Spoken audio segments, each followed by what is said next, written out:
जोड़ मांगो एक दाना, साहिब तुठै पावा। सास सास नानक आराधे, आठ पहर गुण गावा। सतगुरु गुरु रामदास सच्चे पातशाह जी दे आगमन पुरब दे संबंध विच जो रात्रि दे विशेष दीवान एक लड़ी दे तहत सजाए जाते ने, उस लड़ीवार दीवान दी आप जी हाजरी भर रहे हो। अमृत गुरबाणी दा कीर्तन सतगुरु गुरु रामदास जी दे खजूरी कीर्तनीए सरवण करा रहे सन। जो अज दा प्रकरण या विशा है, जप मन सतनाम सदा सतनाम, हलत पलत मुख उजल होई है, नित ध्याइयै हर पुरख निरंजना।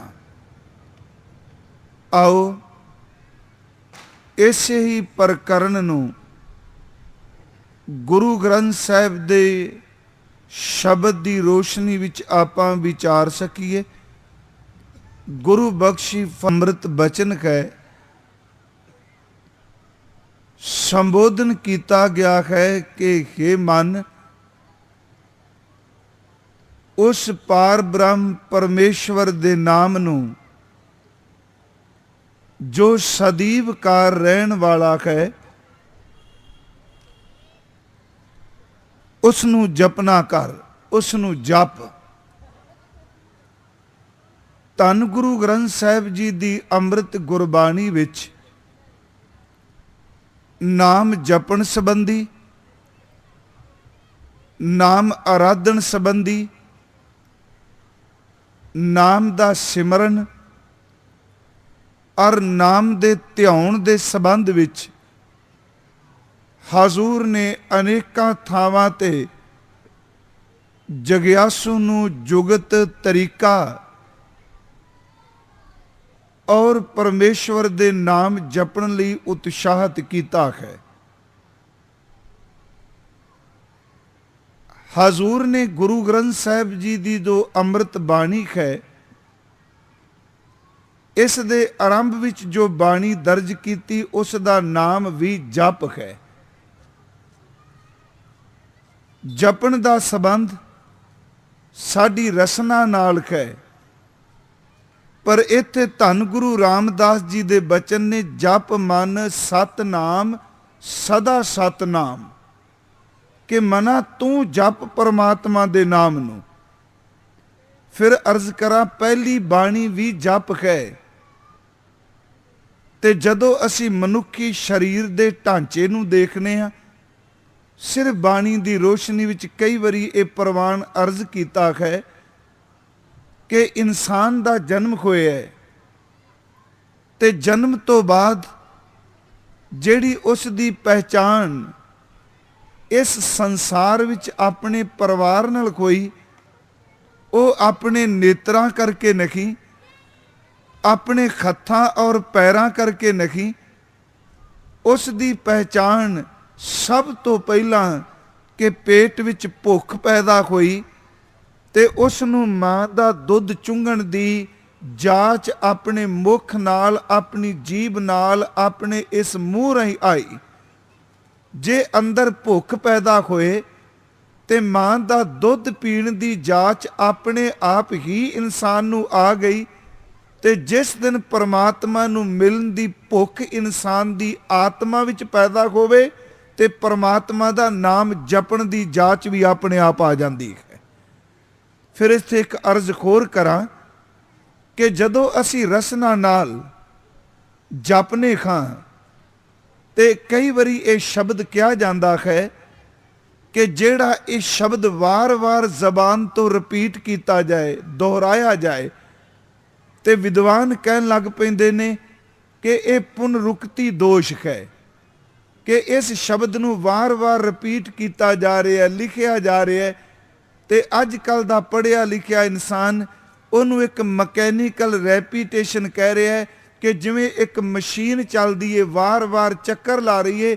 ਇਸੇ ਤਰ੍ਹਾਂ ਜੇ ਜ਼ਬਾਨ ਨਾਲ ਕੋਈ ਜਪੇ, ਇਹ ਤਾਂ ਮਕੈਨੀਕਲ ਰੈਪੀਟੇਸ਼ਨ ਹੋ ਗਈ। ਨਹੀਂ, ਇੱਕ ਮੈਂ ਅਰਜ਼ ਜ਼ਰੂਰ ਆਪ ਜੀ ਦੇ ਸਮਕਸ਼ ਕਰ ਦਿਆਂ ਕਿ ਪਰਮਾਤਮਾ ਦਾ ਨਾਮ ਪੁਨਰੁਕਤੀ ਦੋਸ਼ ਜੇ ਲੋਕ ਕਹਿੰਦੇ ਨੇ, ਸਾਡੇ ਸਰੀਰ ਦਾ ਢਾਂਚਾ ਪੁਨਰੁਕਤੀ ਉੱਪਰ ਹੀ ਖਲੋਤਾ ਹੈ। ਪੁਨਰੁਕਤੀ ਦਾ ਅਰਥ ਹੈ ਜਿਹੜਾ ਕੰਮ, ਜਿਹੜਾ ਸ਼ਬਦ ਵਾਰ-ਵਾਰ ਦੁਹਰਾਇਆ ਜਾਏ, ਲਿਖਿਆ ਜਾਏ। ਹੁਣ ਅਸੀਂ ਦੇਖੀਏ ਕਿ ਸਾਡੇ ਸਰੀਰ ਦਾ ਜੋ ਸਿਸਟਮ ਪਰਮਾਤਮਾ ਨੇ ਬਣਾਇਆ ਢਾਂਚਾ, ਕਿ ਉਹਦੇ ਅੰਦਰ ਪੁਨਰੁਕਤੀ ਨਹੀਂ। ਅਸੀਂ ਵਾਰ-ਵਾਰ ਸਵਾਸ ਲੈਂਦੇ ਹਾਂ ਤੇ ਇਕੱਲੇ ਜਾਗਦੇ ਹੋਏ ਨਹੀਂ, ਰਾਤ ਨੂੰ ਸੁੱਤਿਆਂ ਹੋਇਆਂ ਵੀ ਆਪਾਂ ਸਵਾਸ ਲੈਂਦੇ ਹਾਂ। ਕਦੀ ਕਿਸੇ ਇਨਸਾਨ ਦੀ ਜ਼ਬਾਨ ਤੋਂ ਇਹ ਸ਼ਬਦ ਨਹੀਂ ਸੁਣਿਆ ਕਿ ਸਵਾਸਾਂ ਦਾ ਵਾਰ-ਵਾਰ ਲੈਣਾ ਇਹ ਮਕੈਨੀਕਲ ਰੈਪੀਟੇਸ਼ਨ ਨਹੀਂ, ਕਿ ਇਹ ਪੁਨਰੁਕਤੀ ਦੋਸ਼ ਨਹੀਂ। ਜੇ ਵਾਰ-ਵਾਰ ਸਵਾਸ ਨਾ ਲਵਾਂਗੇ ਤੇ ਸਰੀਰ ਦੀ ਮੌਤ ਹੋ ਜਾਏਗੀ, ਤੇ ਜੇ ਵਾਰ-ਵਾਰ ਰਸਨਾ ਪਰਮਾਤਮਾ ਦਾ ਨਾਮ ਨਹੀਂ ਜਪੇਗੀ ਤੇ ਇਨਸਾਨ ਦੇ ਅੰਦਰ ਦੀ ਮੌਤ ਹੋ ਜਾਏਗੀ। ਕਿਉਂਕਿ ਵਾਰ-ਵਾਰ ਸਵਾਸ ਦਾ ਚੱਲਣਾ ਸਾਡੀ ਜ਼ਿੰਦਗੀ ਹੈ, ਸਾਡਾ ਜੀਵਨ ਹੈ। ਉਸ ਤੋਂ ਬਾਅਦ ਅਸੀਂ ਦੇਖੀਏ ਕਿ ਸਾਡਾ ਹਾਰਟ, ਸਾਡਾ ਦਿਲ ਵਾਰ-ਵਾਰ ਨਹੀਂ ਧੜਕਦਾ। ਤੇ ਜੇਕਰ ਕੋਈ ਇਨਸਾਨ ਕਹੇ ਇੱਕ ਵਾਰੀ ਦਿਲ ਧੜਕ ਗਿਆ, ਜਿਸ ਵੇਲੇ ਜਨਮ ਹੋਇਆ, ਕੀ ਲੋੜ ਹੈ ਵਾਰ-ਵਾਰ ਇਹਦੇ ਧੜਕਣ ਦੀ? ਕੀ ਲੋੜ ਹੈ ਸਾਰਾ ਦਿਨ ਇਹਦੇ ਧੜਕਣ ਦੀ? ਇੱਕ ਵਾਰੀ ਸੁਬਾਹ ਜਦੋਂ ਨਾਸ਼ਤਾ ਪਾਣੀ ਕੀਤਾ ਉਦੋਂ ਦਿਲ ਧੜਕ ਜਾਏ ਤੇ ਕੰਮ ਠੀਕ ਨਹੀਂ। ਜੇ ਦਿਲ ਵਾਰ-ਵਾਰ ਧੜਕਣਾ ਬੰਦ ਹੋ ਜਾਏਗਾ ਤੇ ਉਹ ਸੱਚਮੁੱਚ ਮੌਤ ਹੈ। ਜੇ ਦਿਲ ਦਾ ਧੜਕਣਾ ਬਾਰ-ਬਾਰ ਬੰਦ ਹੋ ਜਾਏ, ਉਹ ਮੌਤ ਬਣ ਜਾਂਦੀ ਏ। ਤੇ ਜਿਸ ਬੰਦੇ ਦੇ ਅੰਦਰ ਬਾਰੰਬਾਰ ਨਾਮ ਦਾ ਜਪਣਾ ਬੰਦ ਹੋ ਜਾਏ, ਉਸ ਦੀ ਆਤਮਿਕ ਮੌਤ ਹੋ ਜਾਂਦੀ ਹੈ। ਇਹ ਵੀ ਤਾਂ ਇੱਕ ਪੁਨਰੁਕਤੀ ਹੈ ਨਾ। ਜਪ ਮਨ ਸਤਨਾਮ ਸਦਾ ਸਤਨਾਮ, ਸਿਰਫ ਅਜੇ ਜਪ ਸੰਬੰਧੀ। ਹੁਣ ਦੇਖੋ ਸਾਡੀਆਂ ਕਿਡਨੀਆਂ ਨੇ, ਇਹ ਸਰੀਰ ਦਾ ਢਾਂਚਾ ਹੀ ਹੈ, ਉਹ ਵਾਰ-ਵਾਰ ਖੂਨ ਸਾਫ਼ ਕਰ ਰਹੀਆਂ ਨੇ। ਤੇ ਸਿਆਣੇ ਲੋਕ ਇਹ ਗੱਲ ਕਹਿੰਦੇ ਨੇ ਕਿ ਇੱਕ ਤੰਦਰੁਸਤ ਆਦਮੀ ਦੇ ਸਰੀਰ ਦੀ ਕਿਡਨੀਆਂ ਇੱਕ ਸਾਲ ਵਿੱਚ 6 ਲੱਖ ਗੈਲਨ ਖੂਨ ਸਾਫ਼ ਕਰਦੀਆਂ ਨੇ। 6 ਲੱਖ ਗੈਲਨ ਖੂਨ। ਹੁਣ ਉਹ ਵਾਰ-ਵਾਰ ਖੂਨ ਸਾਫ਼ ਕਰ ਰਹੀਆਂ ਨੇ। ਕਦੀ ਕਿਸੇ ਬੰਦੇ ਨੇ ਨਹੀਂ ਇਹ ਕਿਹਾ ਕਿ ਜਦੋਂ ਇੱਕ ਵਾਰੀ ਖੂਨ ਸਾਫ਼ ਹੋ ਗਿਆ ਵਾਰ-ਵਾਰ ਕਿਉਂ? ਨਹੀਂ, ਜੇਕਰ ਇੱਕ ਕਿਡਨੀ ਵਾਰ-ਵਾਰ ਖੂਨ ਸਾਫ਼ ਨਾ ਕਰੇ ਤੇ ਆਦਮੀ ਦੀ ਮੌਤ ਤੱਕ ਹੋ ਜਾਂਦੀ ਏ। ਤੇ ਪਿਆਰਿਓ, ਜੇ ਸਾਡੀ ਰਸਨਾ ਵਾਰ-ਵਾਰ ਮਾਲਕ ਨੂੰ ਨਹੀਂ ਜਪੇਗੀ ਤੇ ਅੰਦਰ ਕਿਵੇਂ ਜਿੰਦਾ ਰਹਿ ਸਕੇਗਾ? ਫਿਰ ਮੈਂ ਸ਼ਬਦ ਦੁਹਰਾ ਦੇਵਾਂ, 3-4 ਪ੍ਰਮਾਣ ਲਏ ਨੇ। ਵਾਰ-ਵਾਰ ਸਵਾਸ ਲਵਾਂਗੇ ਤੇ ਜ਼ਿੰਦਗੀ ਹੈ। ਜੇ ਵਾਰ-ਵਾਰ ਸਵਾਸਾਂ ਵਿੱਚ ਗੁਰੂ ਗੁਰੂ ਜਪਾਂਗੇ ਤੇ ਅੰਦਰ ਦਾ ਜੀਵਨ ਹੈ। ਜੇ ਵਾਰ-ਵਾਰ ਦਿਲ ਧੜਕੇਗਾ ਤੇ ਜ਼ਿੰਦਗੀ ਦੀ ਰੌਂ ਰੁਮਕੇਗੀ। ਜੇ ਵਾਰ-ਵਾਰ ਪਰਮਾਤਮਾ ਦਾ ਨਾਮ ਜਪਿਆ ਜਾਏਗਾ ਤੇ ਅੰਦਰ ਦੇ ਜੀਵਨ ਦੀ ਰੌਂ ਰੁਮਕੇਗੀ। ਜੇ ਵਾਰ-ਵਾਰ ਕਿਡਨੀਆਂ ਖੂਨ ਸਾਫ਼ ਕਰਨਗੀਆਂ ਤੇ ਅਰੋਗਤਾ ਰਹੇਗੀ। ਜੇ ਵਾਰ-ਵਾਰ ਰਸਨਾ ਪਰਮਾਤਮਾ ਦਾ ਨਾਮ ਜਪੇਗੀ ਤੇ ਮਨ ਵਾਸ਼ਨਾ ਵੱਲੋਂ ਅਰੋਗ ਰਹੇਗਾ। ਕਿਉਂਕਿ ਜੋ ਸਰੀਰ ਦਾ ਢਾਂਚਾ ਹੈ ਉਹ ਵੀ ਸਾਨੂੰ ਕੁਝ ਸਿਖਾ ਰਿਹਾ ਹੈ। ਮੈਂ ਅਰਜ਼ ਕੀਤੀ ਕਿ ਪਹਿਲੀ ਬਾਣੀ ਹੈ ਜਪ। ਹੁਣ ਜਪ 3 ਤਰੀਕਿਆਂ ਨਾਲ ਕੀਤਾ ਜਾਂਦਾ। ਉਹ ਜਪਜੀ ਸਾਹਿਬ ਦੇ ਅਰਥ ਨਹੀਂ। ਇੱਕ ਹੈ ਵਾਚਕ ਜਾਪ, ਦੂਸਰਾ ਹੈ ਉਪਾਂਸ਼ੂ ਜਪ, ਤੇ ਤੀਸਰਾ ਹੈ ਮਾਨਸਿਕ ਜਪ। ਜਪਣ ਵਾਲੇ ਸੱਜਣਾ ਨੇ 3 ਵੰਨਗੀਆਂ ਕਰ ਦਿੱਤੀਆਂ, 3 ਵੰਡੀਆਂ ਕਰ ਦਿੱਤੀਆਂ, ਪਰ ਸਮਝਾਉਣ ਵਾਸਤੇ ਸੀ। ਵਾਚਕ ਜਪ ਦਾ ਅਰਥ ਹੈ ਕਿ ਉਹ ਜਪ ਜਿਹੜੀ ਆਪਣੀ ਜ਼ਬਾਨ ਤੋਂ ਬੋਲਿਆ ਜਾਏ ਤੇ ਕੰਨ ਉਸ ਜਪ ਨੂੰ ਸੁਣ। ਵਾਚਕ ਜਪ ਕਿ ਰਸਨਾ ਜਪੇ ਤੇ ਕੰਨ ਧਿਆਨ ਨਾਲ ਸੁਣ, ਕਿਉਂਕਿ ਕੰਨਾਂ ਦਾ ਸੁਣਨਾ ਹੀ ਇੱਕ ਦਿਨ ਮਨ ਦਾ ਸੁਣਨਾ ਬਣੇਗਾ। ਜੇ ਬੰਦਾ ਇਕਾਗਰਤਾ ਨਾਲ ਕੰਨਾਂ ਨਾਲ ਸੁਣਦਾ ਹੈ ਤੇ ਇੱਕ ਦਿਨ ਜ਼ਬਾਨ ਚੁੱਪ ਕਰ ਜਾਏਗੀ, ਕੰਨਾਂ ਦੀ ਥਾਂ ਤੇ ਅੰਦਰ ਚੱਲਦੇ ਹੋਏ ਨਾਮ ਨੂੰ ਮਨ ਸੁਣ ਲੱਗ ਪਵੇਗਾ। ਖੈਰ ਇਹ ਅਭਿਆਸ ਸੀ, ਕਿਉਂਕਿ ਇਕੱਲੀ ਕਥਾ ਨਹੀਂ ਆਪਾਂ ਸਮਝੀਏ ਵੀ ਇੱਕ ਸਬਜੈਕਟ ਉੱਤੇ ਆਪਾਂ ਬੋਲ ਦਿੱਤਾ, ਕੀਰਤਨ ਕਰ ਦਿੱਤਾ, ਪਰ ਇਹ ਤਾਂ ਸਾਰਾ ਕੰਮ ਪ੍ਰੈਕਟੀਕਲ ਹੈ। ਇਹ ਤਾਂ ਅਭਿਆਸ ਹੈ ਕਰਨੀ ਕਮਾਣੀ ਦਾ। ਫਿਰ ਮੈਂ ਅਰਜ਼ ਕਰਾਂ ਕਿ ਵਾਚਕ ਜਪ ਇਹਦਾ ਅਰਥ ਹੈ ਜ਼ਬਾਨ ਨਾਲ ਬੋਲਣਾ ਤੇ ਕੰਨਾਂ ਨਾਲ ਸੁਣਨਾ। ਜੇ ਗੁਰੂ ਗ੍ਰੰਥ ਸਾਹਿਬ ਵਿੱਚੋਂ ਪੜ੍ਹੀਏ ਤੇ ਇਹ ਅਵਸਥਾਵਾਂ ਮਿਲਦੀਆਂ ਨੇ।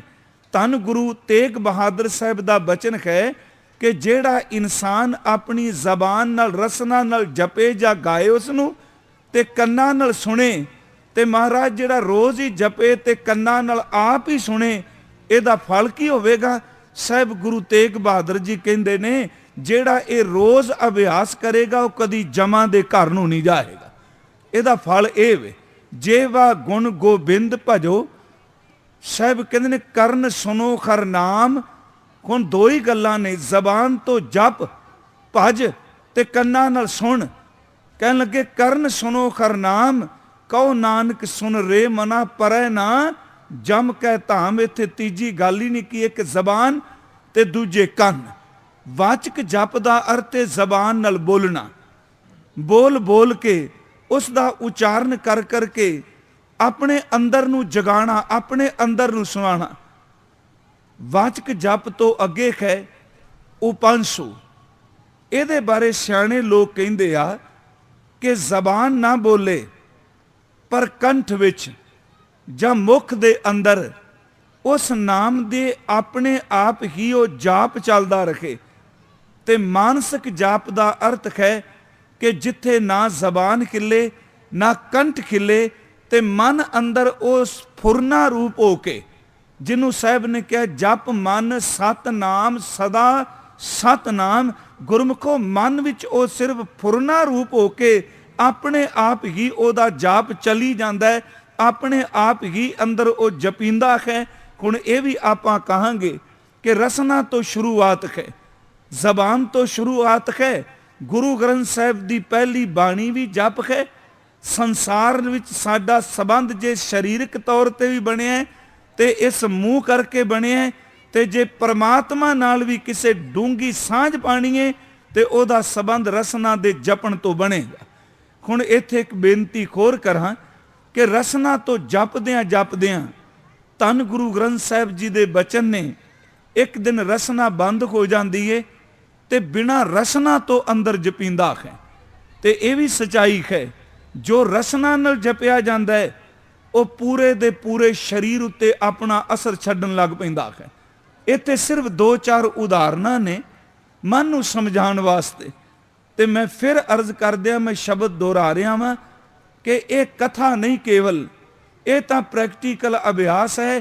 ਇਹ ਨੌਲੇਜ ਜਾਂ ਬੋਧਕ ਤਲ ਤੇ ਗਿਆਨ ਇਕੱਠਾ ਕਰਨ ਦੀ ਬਾਤ ਨਹੀਂ, ਇਹ ਤਾਂ ਸੱਚੀ ਮੁੱਚੀ ਜਾਪ ਕਰਨਾ ਤੇ ਉਸ ਦੀ ਕਮਾਈ ਕਰਨੀ ਇਸ ਵਾਸਤੇ ਹੀ ਹੈ।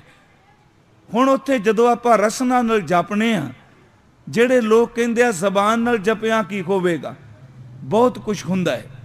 ਗੁਰਮੁਖੋ, ਇੱਕ ਮਹਾਂਪੁਰਖ ਸੰਤ ਬਾਬਾ ਸੰਗਤ ਸਿੰਘ ਜੀ ਕਮਾਲੀਏ ਵਾਲੇ, ਉਹਨਾਂ ਦਾ ਨਾਮ ਸੁਣਿਆ ਹੋਣਾ ਕਈਆਂ ਨੇ। ਉਹ ਇੱਕ ਗੱਲ ਕਹਿੰਦੇ ਸਨ, ਕਿਸੇ ਪੁੱਛਿਆ ਸੀ ਕਿ ਰਸਨਾ ਨਾਲ ਜਪ ਕਰੀਏ ਇਹਦਾ ਲਾਭ ਕੀ? ਜੇ 10 ਮਿੰਟ 15 ਮਿੰਟ 20 ਮਿੰਟ ਕੋਈ ਰੋਜ਼ ਜਪੇ ਇਹਦਾ ਕੋਈ ਲਾਭ ਹੈ? ਉਹਨਾਂ ਕਿਹਾ ਬਹੁਤ ਲਾਭ, ਜੇ ਕਿਤੇ 5 ਮਿੰਟ ਵੀ ਰੋਜ਼ ਜਪ ਲੈ ਤਾਂ। ਉਹਨੇ ਕਿਹਾ ਜੀ 5 ਮਿੰਟ ਰੋਜ਼ ਜਪਿਆ ਇਹ ਲਾਭ ਕੀ? ਤੇ ਉਹਨਾਂ ਨੇ ਬੜੀ ਸੋਹਣੀ ਉਦਾਹਰਨ ਦਿੱਤੀ ਸੀ। ਕਹਿਣ ਲੱਗੇ ਕੁਝ ਸੱਜਣ ਐਸੇ ਨੇ ਜਿਹੜੇ 8 ਪਹਿਰਾਂ ਦੇ ਵਿੱਚ ਇੱਕ ਵਾਰੀ ਪ੍ਰਸ਼ਾਦਾ ਛਕਦੇ ਨੇ। ਕਹਿਣ ਲੱਗੇ ਜਦੋਂ ਪ੍ਰਸ਼ਾਦਾ ਛਕਦੇ ਨੇ ਤੇ ਕੀ 8 ਪਹਿਰਾਂ ਦਾ ਜਿਹੜਾ ਰਾਸ਼ਨ ਸਰੀਰ ਨੂੰ ਪਹੁੰਚਾਣਾ ਹੈ ਉਹਨੂੰ ਛਕਦਿਆਂ ਕਿੰਨੀ ਕੁ ਦੇਰ ਲੱਗਦੀ ਹੈ? ਤੇ ਪ੍ਰਸ਼ਨ ਕਰਨ ਵਾਲੇ ਨੇ ਕਿਹਾ 10 ਮਿੰਟ 15 ਮਿੰਟ, ਹੋ ਸਕਦਾ ਕੋਈ ਤੇਜ਼ੀ ਨਾਲ ਛਕੇ ਤੇ 5-7 ਮਿੰਟ ਵਿੱਚ ਵੀ ਛਕ ਲੈ। ਉਹਨਾਂ ਕਿਹਾ ਜੇ 5-7 ਮਿੰਟ 10 ਮਿੰਟ ਵਿੱਚ ਛਕਿਆ ਹੋਇਆ ਪ੍ਰਸ਼ਾਦਾ ਮੂੰਹ ਤਾਂ ਸਿਰਫ 5-7-10 ਮਿੰਟ ਹੀ ਲਿਆ, पर जेड़ा मूँह ने वो प्रशादा चित के शरीर विच पहुँचा दिता है, ओदी एनर्जी, ओदी चाक ताकत 8 पैर 24 घंटे रहिंदी है। जे 5 मिनट 10 मिनट छकिया होया प्रशादा 24 घंटे तन नूं ताकत दिंदा है। प्यारिओ, इत्थे एक घड़ी दा सिमरना पूरे जिंदगी नूं बदल के रख जांदा है। ये तां सिर्फ एक उदाहरण है कि नाम दी बख्शिश जप। दूसरी वो गल बड़ी सोहनी कहिंदे सन ते मैनूं बड़ी चंगी लगी। कहन लगे कदी किसी ने रुख दे पत्तियां नूं खोल के उहदे विच पानी नहीं पाया, कदी किसी ने रुख दीआं टाहणियां नूं खोल के उहदे विच पानी नहीं सिंजिया। पर जदों फलां नूं आपां तोड़ने आ ते फल रस नाल भरे ने, पत्ते रस नाल भरे ने, उन्हां विचों पानी निकलदा है, फुल्लां विचों पानी निकलदा है। ते वो पानी किवें पहुँच गया कि पत्तियां विच फलां विच पानी पाया गया? कहन लगे नहीं, रुख दीआं जड़ां नूं पानी दे दिओ ते पूरे रुख विच अपने आप ही पानी दा रस दा संचार हो जांदा है। ते जिहड़ा जीभ उत्ते नाम नूं टिका लेगा ओहदा रोम रोम विच नाम दा संचार हो जांदा है। जिवें रुख दी जड़ पानी नूं पूरे रुख विच पहुंचा दिंदी है, इसे तरह जबान इंसान दी परिपूर्ण परमात्मा नूं पूरे दे पूरे शरीर विच। ते सतगुरु ने जदों रसना नाल जपन दी गल चली, कहन लगे एक घड़ी 2 घड़ी नहीं, परमात्मा तरस करे कि बारंग बार बार प्रभ जपिए, पी अमृत ए मन तन तृपिए। जे रसना नाल कोई जप ले इहदा फल की? साहब ने कहा रसना जपिए एक नाम, इया सुख आनंद घना आगे जी कै संग काम, कटिए तेरा अंग रोग तू गुर प्रसाद कर राज जोग। जे रसना नाल ओहदे गुण गाएं ते साहब कहंदे दा सुख ये मिलेगा कि रसना गुण गोपाल निध गायन, शांत सहज रहस मन उपजो, सगले दुख पुलायन। ते फिर यही रसना जदों नाम जपदी है, सिमरन करदी है, उच्ची आवाज़ विच पुकारदी है, ते गुरबाणी दी हर गल एक अद्धी तुक लैके ना कोई अर्थ कर सके ते ना अर्थ होणगे। मुकम्मल शब्द जां शलोक नूं पढ़ के अर्थ हो सकते हैं। हुण एक पासा आउंदा है कि जदों किते उच्ची नाम जपन दी गल चलदी है ते जिहड़ा बंदा जपदा नहीं ना, वो बाहर खलोता अनेकां तरह दे तर्क करदा है। ते मैं इत्थे एक अर्ज आप जी दे सन्मुख करदिआं, गुरमुखो बस यही जे साडे दूरी दा कारण एक प्रैक्टिकल जीवन जी रहा है, दूजे ने कमाई नहीं की, केवल अखर पढ़े ने।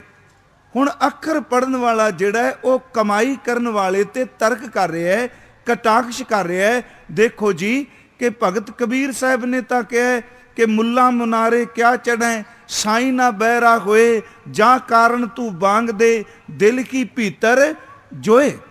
कि क्या जे तू उच्चियां आवाज़ां देना पे रब तां तेरे दिल विच है। वो इस गल का खंडन कर देंदे आ भी उच्ची नाम जपण का खंडन किया गया। हुण देखो एक वखरा परपेख है कि किस संदर्भ विच क्या है। कहन लगे मुल्ला तू रोज़ बनेरे ते मुनारे ते खड़ा हो जाना, उच्ची सारी कन्ना ते हथ रख के बांग देना है। इन्नी उच्ची अल्लाहू अकबर कहण वालिया कदी अपने दिल विच झाती मार के देख, जिन्नू तू पुकारना वो तेरे दिल विच बैठा है। पर दूजे पासे वो महापुरुष कहंदे ने भाई चुप करके ना बह, जे अंदर चाह बने ते सारा दिन रात उच्ची कूक पता नहीं केड़ी पपीए वाली पुकार मालिक दे दर ते सुनी जाए। हुण उन्हां दा दूजा शलोक है कि कबीर केसो केसो कूकीए।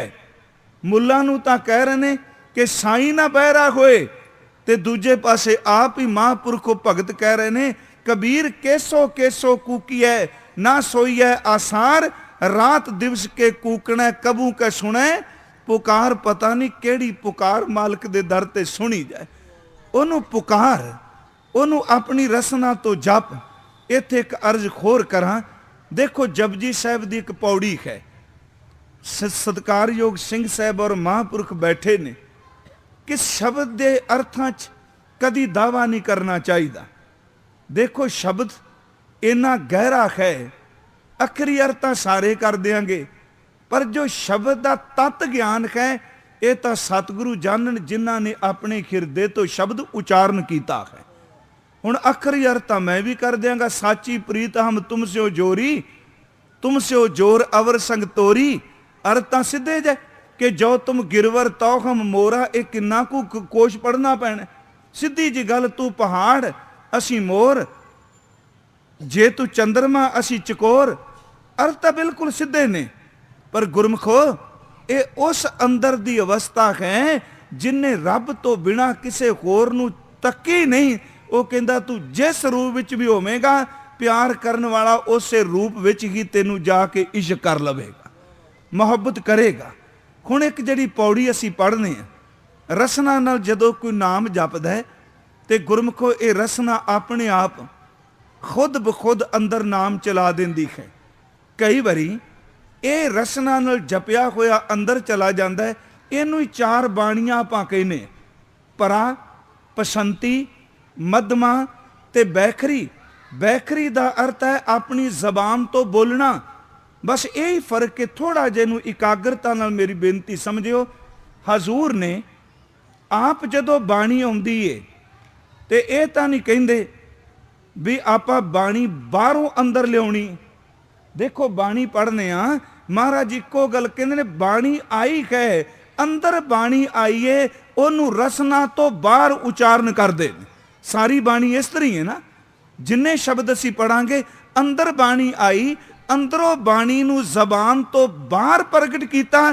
पर सानू एक काम कहंदे ने भाई, असी अंदर तो ज्ञान नू बैखरी रूप विच बाहर लिआंदा है। जे तू उत्थे पहुंचना चाहना है जिथों ज्ञान आया है, तू जबान तो अंदर नू चल पाओ। जदों तू जबान तो नाम जपेगा, जबान तो सिमरन करेगा, जबान तो बाणी पढ़ेगा, बैखरी तो चलदियां चलदियां एक दिन तू परा बाणी भी जा टिकेगा। हुण ये जदों असीं जबान नाल जपने, अपने आप अंदर सुते सिद्ध ये जपन नाल अंदर नाम चलदा है। इत्थे फिर मैं एक उदाहरण दे देना, क्योंकि मन नूं समझाउण लई। कदी भी साडा पूरा शरीर मुकम्मल तौर ते आराम नहीं करता, भावें असीं जिन्ने मर्जी थके होइए, पूरा शरीर कदी आराम नहीं करेगा। जिस दिन पूरा शरीर आराम करेगा उसका नाम मौत होवेगा। किवें आपां कहांगे जी पूरा शरीर किवें नहीं आराम करता? नहीं, असीं थके होने आ, नींद आवेगी, दिमाग नूं रेस्ट मिलेगा, पर फुरनियां नूं नहीं। फुरने सुत्तियां भी चलते हैं, सुपने का रूप धारण करते हैं। आपां थके होवांगे, साडे हथ पैर निढाल ने, साडियां अखां बंद ने, साडी जबान बंद है। पर गुरमुखो सुत्तियां होया कदी किसी दे खून का प्रैशर बंद नहीं होया, सुत्तियां होया दिल की धड़कन बंद नहीं होई, सुत्तियां कदी सवास नहीं बंद होए। पर कि सुत्ते बंदे नूं तरद्दद करना पैंदा, मुशक्कत करनी पैंदी है कि मेरे सुत्तियां दे सवास किवें चलणगे, मेरे सुत्तियां दे खून का सर्कल किवें चलेगा, मेरे सुत्तियां दा हार्ट किवें काम करेगा। असी सौ भी जाइए तो साडी बॉडी का बहुत सारा हिस्सा सुत्तियां भी अपने आप वर्क करदा, काम करदा है। जे सुत्तिया होया फिजिकल तन काम करदा पिया है ते प्यारिओ जिहड़े नाम जपदे ने, सुत्तिया होया उन्हां दे अंदर नाम भी अपने आप चलदा। परमात्मा की खेड है कि जदों इनू जे शरीरक तौर पर देखिए, पूरा मुकम्मल शरीर आराम नहीं कर रहा, अपने आप शरीर का सिस्टम चल रहा है। हजूर ने क्या भाई रसना नाल जपेगा, ये नाम तेरे अंदर जाएगा। जिवें भोजन छकिया होया एनर्जी देंदा है, जपिया होया नाम तेरे अंदर इन्नी ताकत देगा कि सच्चाई है वे एक जबान तो तेरियां सैकड़े जबानां बन जाणगियां। महाराज सैकड़े की तां गल छड्डो, जिहड़ी बाबा जी ने जाप की गल कही है ना, हुण आपां तां देखने आ, वैसे जप एक योगा है। ये वास्ते मैं ये नहीं कोई वक्री मर्यादा की गल कर रहा। जिसने जाप करना है शुरू, उन्होंने बहुत सारा परहेज रखना पैंदा है। जाप क्यों नहीं छेती असर करता? एक तो पहली गल ये, उठत बैठत सोवत नाम कहो नानक जन कै सद काम, ये भी असी पढ़ने।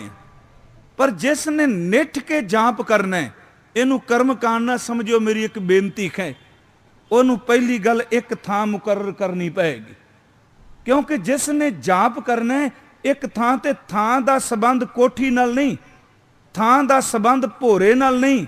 हाँ, ये गल वखरी कि भोरे विच टिके हुए उन्हां महापुरखां ने बंदगियां कीतियां कि एकांत विच बैठ के धरती ते बैठण दा लाभ इन्ना है कि जपदियां होइयां शरीर दियां तरंगां उस मिट्टी विच समांदियां ने।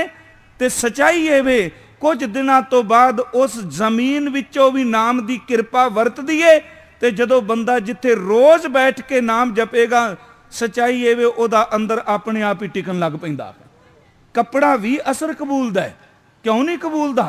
जे असी बारीकी नाल देखीए नूं, मैं फिर अर्ज करा, ਜਿਹੜਾ नहीं जपदा ਉਹਦੇ ਲਈ कर्म कांड है। महात्मा बुद्ध कोल एक बारी दो बंदे आए सन।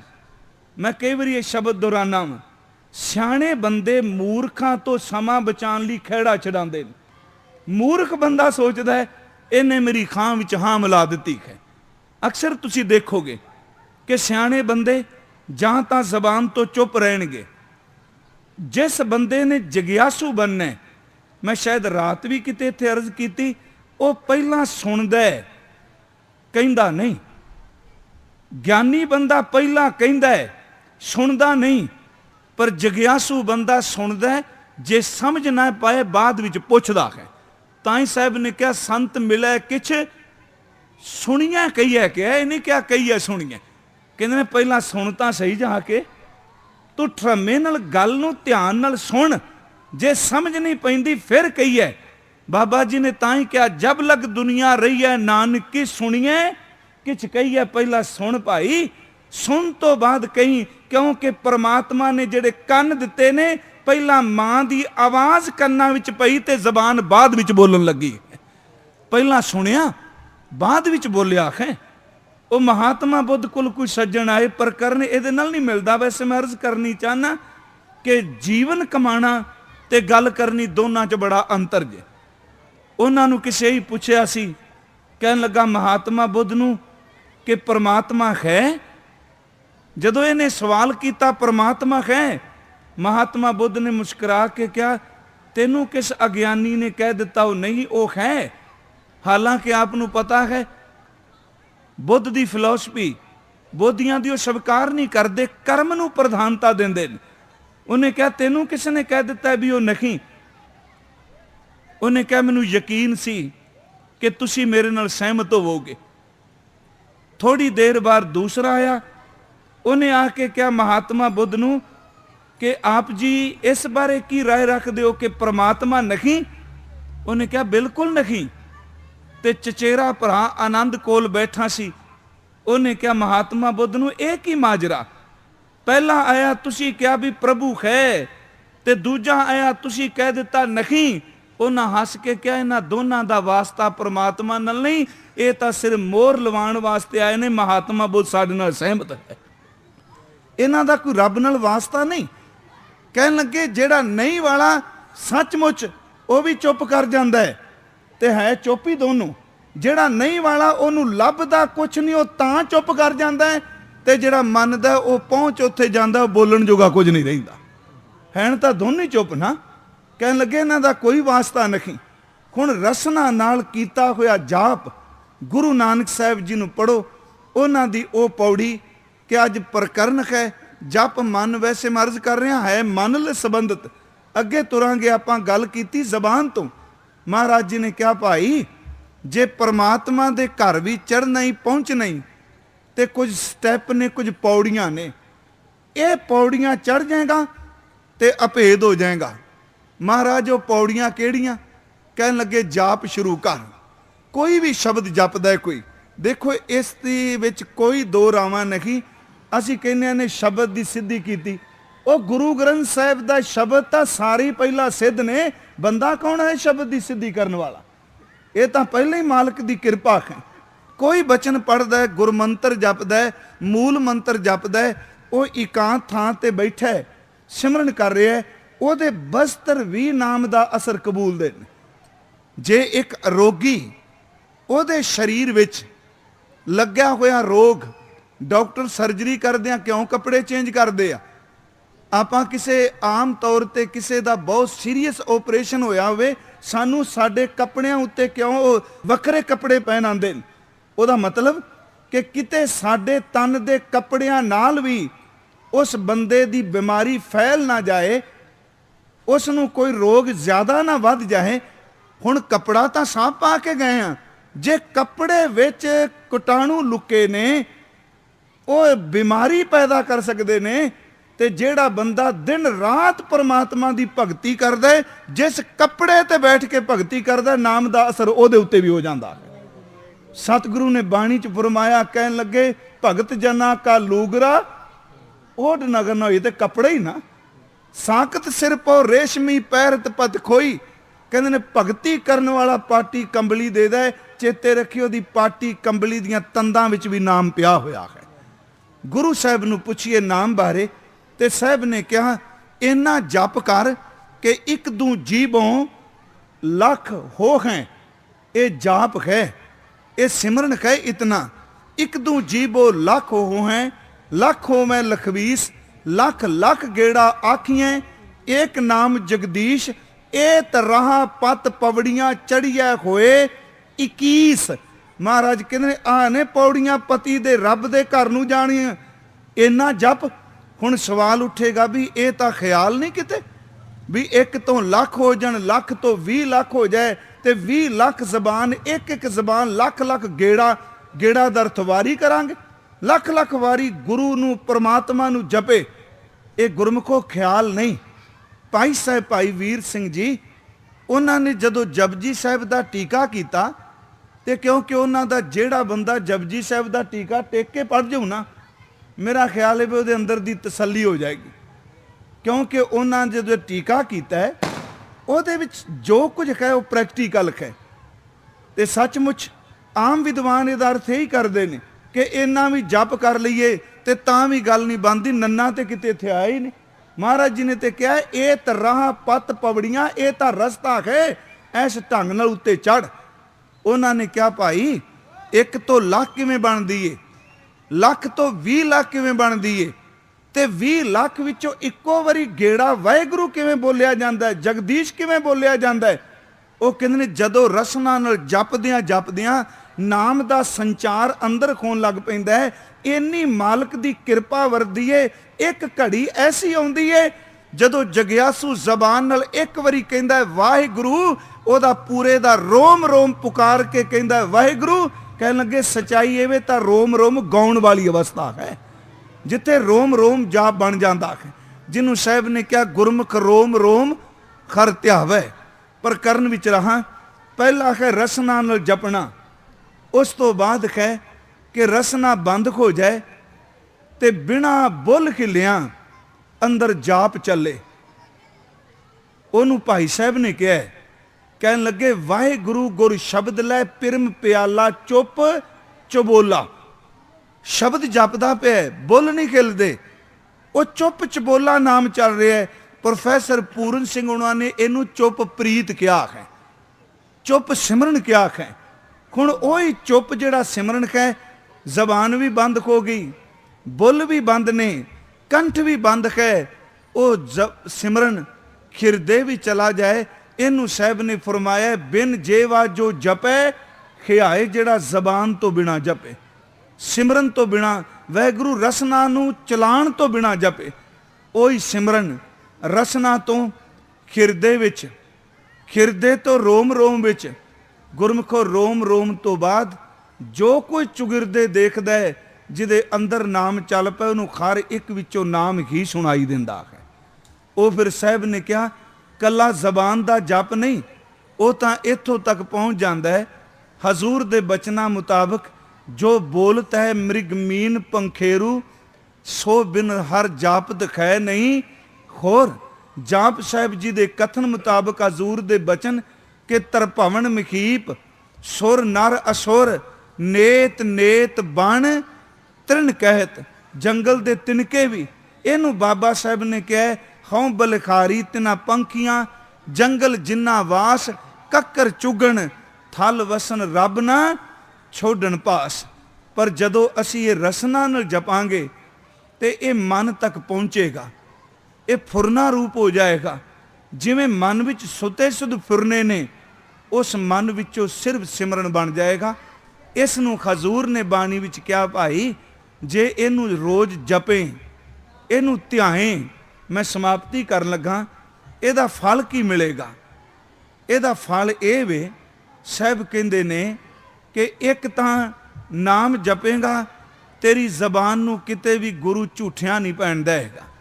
ਹਜ਼ੂਰ ਦੇ ਬਚਨ ਨੇ, ਸੋ ਐਸਾ ਹਰ ਨਾਮ ਧਿਆਈਐ ਮਨ ਮੇਰੇ, ਮਨ ਮੇਰੇ ਕਿਐ ਜੋ ਸਭਨਾ ਉਪਰ ਹੁਕਮ ਚਲਾਏ। ਸੋ ਐਸਾ ਹਰ ਨਾਮ ਜਪੀਐ ਮਨ ਮੇਰੇ। ਦੇਖੋ ਸ਼ਬਦ ਮਨ ਹੀ ਵਰਤਿਆ, ਜਪ ਮਨ ਸਤਨਾਮ ਸਦਾ ਸਤਨਾਮ। ਸਾਹਿਬ ਕਹਿੰਦੇ ਨੇ, ਸੋ ਐਸਾ ਹਰ ਨਾਮ ਧਿਆਈਐ ਮਨ ਮੇਰੇ ਜੋ ਸਭਨਾ ਉਪਰ ਹੁਕਮ ਚਲਾਏ।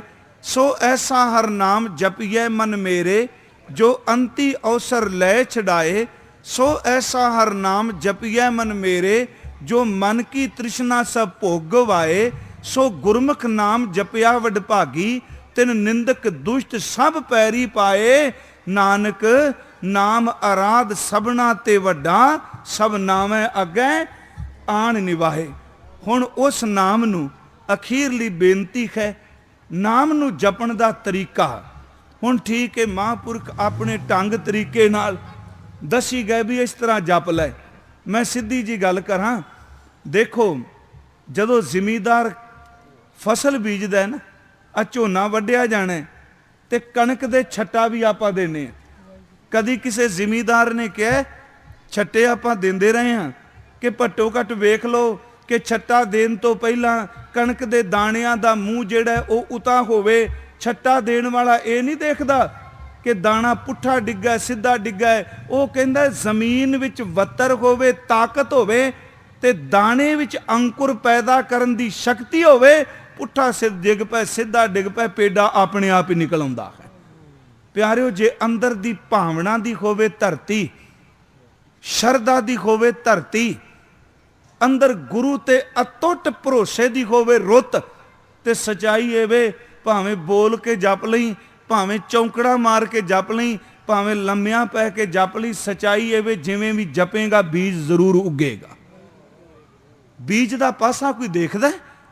ਫਿਰ ਗੁਰੂ ਜੀ ਨੇ ਤਾਂ ਇੱਕ ਸਿੱਧੀ ਜੀ ਗੱਲ ਕਹੀ, ਕਹਿਣ ਲੱਗੇ ਜਪਣ ਲੱਗਿਆ ਬਸ ਇੱਕ ਕੰਮ ਕਰੀ, ਧਿਆਨ ਦੇਈ। ਉਹ ਸ਼ਬਦ ਮਨ ਦੇ ਜਪ ਬਾਰੀਕ ਹੈ। ਉਹ ਉਦਾਹਰਨ ਵੀ ਸਾਡੀ ਪਿੰਡਾਂ ਨਾਲ ਘਰਾਂ ਨਾਲ ਸੰਬੰਧਿਤ। ਮਹਾਰਾਜ ਕਹਿੰਦੇ ਨੇ ਜਦੋਂ ਜਪਣਾ ਹੈ ਨਾ, ਜੇ ਸੱਚਮੁੱਚ ਤਤ ਕੱਢਣਾ। ਹੁਣ ਇੱਕ ਦੇਖੋ ਵੇਖਾਂ ਵੇਖੀ ਵੀ ਸਾਡੇ ਕੰਮ ਇਹੋ ਜਿਹੇ ਚੱਲਦੇ। ਕਈ ਵਾਰੀ ਮਨ ਕਹਿੰਦਾ ਵੀ ਜਿਸ ਬੰਦੇ ਨੇ ਨਾ ਟਿਕ ਕੇ ਜਪ ਕੀਤਾ, ਜਾਪ, ਜੇ ਸੱਚਮੁੱਚ ਤਤ ਕੱਢਣਾ। ਹੁਣ ਇੱਕ ਦੇਖੋ ਵੇਖਾਂ ਵੇਖੀ ਵੀ ਸਾਡੇ ਕੰਮ ਇਹੋ ਜਿਹੇ ਚੱਲਦੇ। ਕਈ ਵਾਰੀ ਮਨ ਕਹਿੰਦਾ ਵੀ ਜਿਸ ਬੰਦੇ ਨੇ ਨਾ ਟਿਕ ਕੇ ਜਪ ਕੀਤਾ, ਜਾਪ ਕੀਤਾ, ਘੰਟਾ 2 ਘੰਟੇ ਸਿਮਰਨ ਕੀਤਾ, ਉਹ ਬਾਹਰ ਨਿਕਲੇ ਨਾ, ਉਹ ਛੇਤੀ ਕੀਤਿਆਂ ਹੱਸੇਗਾ ਨਹੀਂ, ਚੰਚਲਤਾਈ ਚ ਬੋਲੇਗਾ ਨਹੀਂ। ਤੇ ਜਿਹੜਾ ਅੰਦਰ ਬੈਠਾ ਵਾਹਿਗੁਰੂ ਵਾਹਿਗੁਰੂ ਵਾਹਿਗੁਰੂ, ਬਾਹਰ ਜਾ ਕੇ ਜੋੜਿਆਂ ਚ ਖੀਕਣੀਆਂ ਪਾਈ ਜਾ, ਹੱਸੀ ਜਾ, ਮੇਰਾ ਖਿਆਲ ਉਹ ਗਲੇ ਤੱਕ ਹੀ ਖੇੜੇ, ਅੰਦਰ ਨਹੀਂ ਗਈ ਅਜੇ। ਅੰਦਰ ਗਿਆ ਹੋਇਆ ਸਿਮਰਨ ਬੰਦੇ ਨੂੰ ਬੋਲਣ ਦਿੰਦਾ। ਲੋਇਣ ਰਤੇ ਲੋਇਣੀ ਕੰਨੀ ਸੁਰਤ ਸਮਾਏ, ਜੀਵ ਰਸਾਇਣ ਚੁਨੜੀ ਰੱਤੀ ਲਾਲ ਲਵਾਏ, ਅੰਦਰ ਮੁਸ਼ਕ ਝਕੋਲਿਆ ਕੀਮਤ ਕਹੀ ਨਾ ਜਾਏ। ਕਿਵੇਂ ਕੋ ਬੰਦਾ ਬੋਲ ਸਕਦਾ ਉੱਚਾ?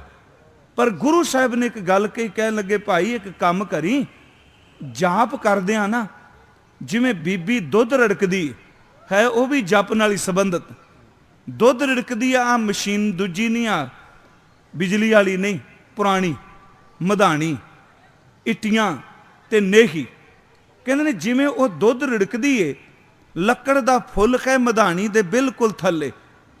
ਨੇਤਰਾ ਅਸੀਂ ਰੱਸੀ ਦਾ ਕਹਿੰਦੇ, ਨੇਤਰਾ ਉਹਨੇ ਮਧਾਣੀ ਦੇ 4 ਚੁਫੇਰੇ ਪਾਇਆ ਤੇ ਗੁੱਲੀਆਂ ਨੂੰ, ਲੱਕੜ ਦੀਆਂ ਇਟੀਆਂ ਨੂੰ, ਉਹ ਜਦੋਂ ਰਿੜਕਦੀ ਹੈ ਨਾ, ਫੁੱਲ ਅੱਗੇ ਪਿੱਛੇ ਘੁੰਮਦਾ ਹੈ ਤੇ ਉਹ ਇਟੀਆਂ ਨੂੰ ਓਨੀ ਦੇਰ ਤੱਕ ਹੱਥੋਂ ਨਹੀਂ ਛੱਡਦੀ ਜਿੰਨੀ ਦੇਰ ਤੱਕ ਤੱਤ ਨਾ ਬਾਹਰ ਆ ਜਾਏ।